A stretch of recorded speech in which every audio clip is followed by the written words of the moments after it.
नमस्कार, मैं हूं आपके साथ कविता राणा।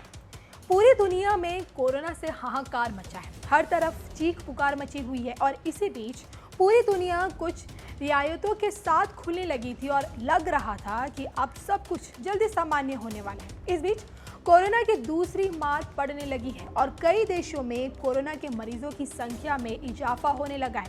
इस बीच अगर आप वर्ल्डोमीटर को देखें तो पता चलेगा कि कोरोना की दूसरी वेव से अब तक 3,70,02,344 लोग संक्रमित हैं और अगर मौत की बात की जाए तो पूरी दुनिया में अब तक लगभग 9,56,506 लोगों की मौत हो चुकी है। इस बीच हम भारत की बात बताते चले कि भारत में भी कोरोना की दूसरी वेव की मार पड़ रही है और पिछले 2 हफ्तों से भी लगभग 90,000 से ज्यादा केस आ रहे हैं। इस बीच भारत विश्व में दूसरे नंबर पर आ गया है और भारत में लगभग 53 लाख से ज्यादा लोग संक्रमित हैं और 85,000 से ज्यादा लोगों की मौत हो चुकी है। तो आप इन आंकड़ों से समझ सकते हैं कि क्या कोरोना ने कर दिया है और इस बीच एक बार फिर दुनिया में लॉकडाउन वापस आ गया है और इसकी शुरुआत हुई है इजराइल से। जी हाँ, इजराइल के प्रधानमंत्री बेंजामिन नेतन्याहू ने पूरे देश में दूसरी बार लॉकडाउन लगाने का फैसला किया है। कोविड-19 के लगातार बढ़ते मामलों की वजह से ये फैसला लिया गया और खुद प्रधानमंत्री बेंजामिन नेतन्याहू ने इस बात की जानकारी इजराइल के लोगों को दी।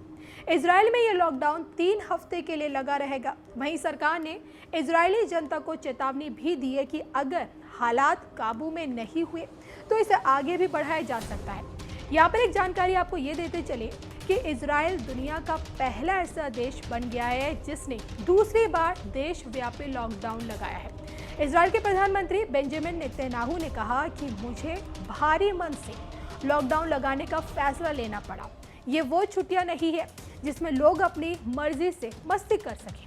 ये सबको बचाने की लड़ाई है और लोग अपने घरों में अपने परिवार के साथ रहें। इसके साथ ही साथ प्रधानमंत्री बेंजामिन नेतन्याहू ने यह भी कहा कि अगर हम नियमों को मानेंगे तो जरूर कोरोना पर विजय हासिल कर सकेंगे। तो आप समझ सकते हैं कि कोरोना की दूसरी मार कैसे लोगों पर पड़ रही है और इसका नतीजा क्या हो रहा है।